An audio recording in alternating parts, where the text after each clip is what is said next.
అసలు ఎందుకు రావాలనుకున్నారు ఫిల్మ్ ఇండస్ట్రీలోకి?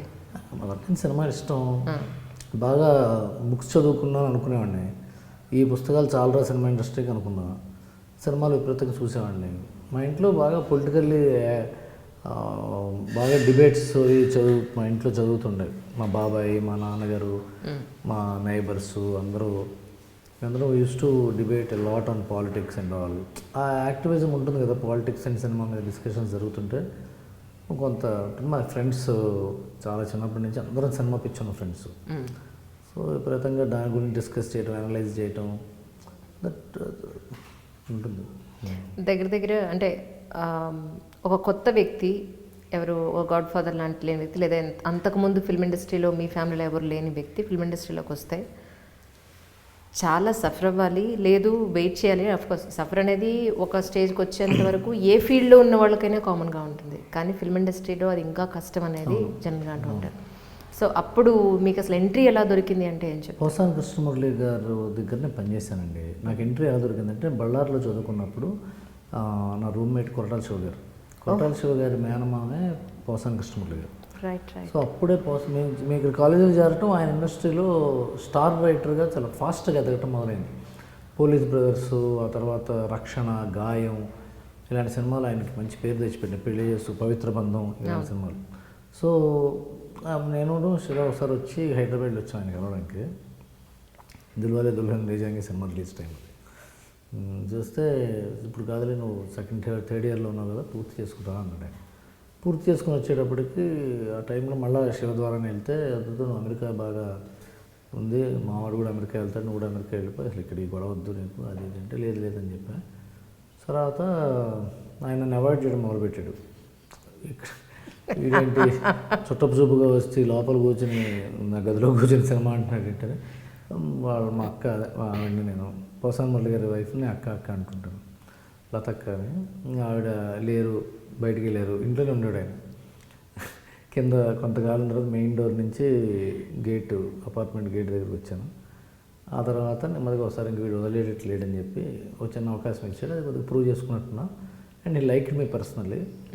ఇప్పుడు ఏముంది, ఇప్పుడు వర్త్ మ్యాక్సిమం pH వాల్యూ 7 అంటారు కదా నార్మల్, అటు వెళ్తే ఎసిడిక్, ఇది వెళ్తే బేసిక్ అన్నట్టుగా వర్త్ కూడా కొద్దిగా 2-3 యూనిట్స్ అటే ఉంటుంది అందరికీ.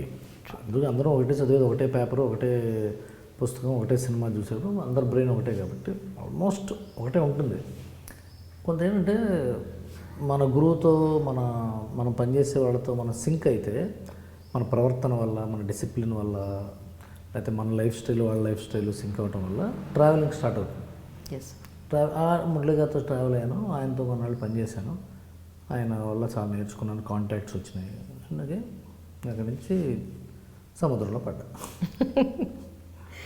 ఇప్పుడు అన్స్టాపబుల్ దానికి వస్తే కొద్దిసేపు మూవీస్ పక్కన పెడదాం. సో నిజంగా సార్, అసలు బాలకృష్ణ గారిని సినిమా పరంగా ఎప్పటి వరకు జనాలు చూసిందంతా ఒకెత్తు, అన్స్టాపబుల్లో చూసిన బాలకృష్ణ గారిని ఒకెత్తు. సో ఆ క్రెడిట్ గోస్ టు మచ్చరవి గారు. అలా కాదండి, కాదంటే అది అజ్ఞానం అవుతుంది, అంతా నేనే అంటే అది అజ్ఞానం అవుతుంది. అలా కాదు, అలాగా. ఎందుకంటే బాలకృష్ణ గారిని మనం అలా ఎందుకు చూడలేకపోయామంటే, బాలకృష్ణ గారు చేసే సినిమాలన్నీ larger than life films. Narasimha Naidu, Samarasimha Reddy, Simha, powerful characters, ప్రజల కోసం, తాడిత పీడిత వర్గాల కోసం ఫైట్ చేయటం, దానికోసం ఎంతో బలవంతుడిని ఢీ కొట్టడం, దానికోసం over the top character behaviour ప్రవర్తించడం, లేదా సాధించడం, ఇలాంటి ఇమేజ్ ఉన్న వ్యక్తి కాబట్టి ఆయన రౌద్ర రూపమే చూస్తాం మనం. అలాగే ఆయన ఇష్యూస్ ఉన్నప్పుడే కెమెరా ముందుకి, మైక్ ముందుకి వచ్చి మాట్లాడటం. అంటే ఒక ఎమ్మెల్యేగా, ఒక ప్రజాప్రతినిధిగా, లేకపోతే ఒక తెలుగుదేశం పార్టీకి సంబంధించిన వ్యక్తిగా ఏదైనా ఇష్యూస్, అది ఆయన అధికార పక్షంలో ఉన్నా ప్రతిపక్షంలో ఉన్నా ఇష్యూ బేస్డ్గానే ఆయన మాట్లాడటం కానీ చేశారు. ఇప్పుడు ఏదైనా సినిమా టికెట్ల గురించి కానీ, ఎవరో లేకపోతే ఈ కరోనా టైంలో కానీ, ఇప్పుడు రీసెంట్ పాస్ట్ అని చెప్తున్నాను, ఆయన దగ్గర మైక్ పెట్టినప్పుడల్లా ఆయన ఇష్యూ గురించి మాట్లాడాలి. సో ఆయన దాని గురించి నిరుత్సాహంగా మాట్లాడటమో, ఉత్సాహంగా మాట్లాడటమో, కోపంతో మాట్లాడటమో, డిసప్పాయింట్మెంట్తో మాట్లాడటమో జరుగుతుంది. ఆయన సరదాగా ఉండరు అనుకుని మనం అనుకోవడానికి ఆయన అవైలబుల్ ఫుటేజే కారణం. కరెక్ట్. ఆయన అవైలబుల్ ఫుటేజ్లో ఆయన ఎప్పుడు కోపంగానో లేకపోతే సీరియస్గానో ఉన్నారు. ఆయన ఆఫ్ ది కెమెరా ఎలా ఉంటారో ఎవరికి తెలియదు. అవును. ఆయన ఇంతకుముందు ఇప్పుడు గేమ్ షోస్ కానీ టాక్ షోస్ కానీ లేకపోతే పబ్లిక్ ఫంక్షన్స్లో సరదాగా మాట్లాడటం కానీ చలోక్తులు కానీ సినిమా వాళ్ళతో వేరే వేరే ఫంక్షన్స్లో కూర్చుని ఈ లీక్స్ వచ్చినాయి లేకపోతే బైట్స్ వచ్చినాయి. ఇంటర్వ్యూస్ కూడా చాలా తక్కువ ఆయనవి. అసలు ఇంటర్వ్యూస్ నాకు తెలిసి లేదు. ఆయన వెళ్ళిన టాక్ షోనే ఒకే ఒకటి రాణా దగ్గుబాటి గారిది. సో మనకి ఆయన గురించి తెలియకపోవడం వల్ల ఆయన సీరియస్ మనిషి అనుకుంటున్నాం అన్నది నా అభిప్రాయం. Right. So when I met him for the first time it change in my perspective because నేను ఆయన్ని 2-3 సార్లు ఇంతకుముందు వేరే పార్టీస్లోనూ అక్కడ చూశాను. ఈ గ్యాదరింగ్స్లోనూ ఎవరితోనూ బర్త్డే, చిరంజీవి గారి 60th బర్త్డే, అప్పుడు నాగార్జున గారి బర్త్డే ఒకసారి 2009లోనో 8లో ఐ మెట్ హిమ్. సో అప్పుడు ఆయన చాలా జోవియల్గా చలాకీగా సరదాగా జోక్ వేస్తూ జోక్ తీసుకుంటూ అలా ఉన్నారు ఆయన. సో ఇది కదా బాలకృష్ణ గారు అన్నది నాకు కొంత అవగాహన ఉంది. ఆ తర్వాత ఆయన కలిసిన తర్వాత the way he comforted us the whole team of Unstoppable, beat from Aha, beat from సాల్ or beat from anyone. So that way ఆయనతో ఉన్న చనువుతోనూ అట్లా and it being talk show సరదాగా ఉండాలి అనే ఉద్దేశంతో అలా మొత్తం అడిగి సెట్ అయింది. చూసే ప్రతి ఒక్కళ్ళకి కూడా ఆయన డైలాగ్తో పాటు ఇచ్చే ఎక్స్ప్రెషన్ ఆయన చిన్నపిల్లలు అయిపోయారు యాక్చువల్లీ. అవును, అదే మనస్ఫూర్తిగా very comfortable on the screen. చాలా నేను అనుకున్నాను ఆయనతో వర్క్ చేయడం చాలా కష్టమేమో, అసలు ఎలా పడ్డారో అని అనిపించింది ఒకనొక స్టేజ్లో నాకు. బట్ అన్నిటికీ ఈజీ. నేను ఇప్పుడు దాకా పనిచేసిన అందరు హీరోలకి ఈజియెస్ట్ హీరో బాలకృష్ణ గారు. Is it easiest personality. Okay. ఎందుకంటే 2 విషయాలు ఏంటంటే ఆయనతో నేను తెలుసుకుంది. Is strongly logical, point number 1. ఆయన విపరీతమైన ఏకసంతాగ్రహి, అంటే ఏకసంతాగ్రహి టు ద హైయెస్ట్ లెవెల్.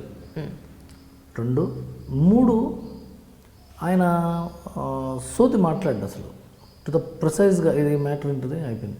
2సారి చెప్తే నాకు చిరాకు. ఏకసంతాగ్రహీలతో వచ్చే ప్రాబ్లం అది. ఒకసారి చెప్పేపోతే 2సారి ఎందుకు చెప్పడం, ఉంటే అయిపోతుంది. అది ఒకటి.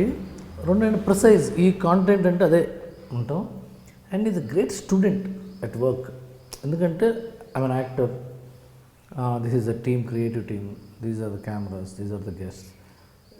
నా పరిధిని నేను ఏం చేయాలి, అంతేగాని నువ్వేం చేస్తున్నావు, నువ్వేం అసలు అది లేదు, నువ్వు ఎందుకు అలా చేస్తున్నావు, ఆ ఫింగరింగ్ లేదు ఆయన దగ్గర. సో ఏమవుతుంది, పని ఈజీ అయిపోతుంది. ఇప్పుడు మీ పని మీరు చేస్తే నా పని నేను చేస్తే, కెమెరామెన్ ఆయన పని ఆయన చేస్తే, ఆయన టీ తాగుతున్నాడు ఆయన పని ఆయన చేస్తే it will be very easy. అది ఎవరి పనిలో ఎవరు ఇన్వాల్వ్ అవ్వకుండా. సో అంత గొడవ ఉండదు.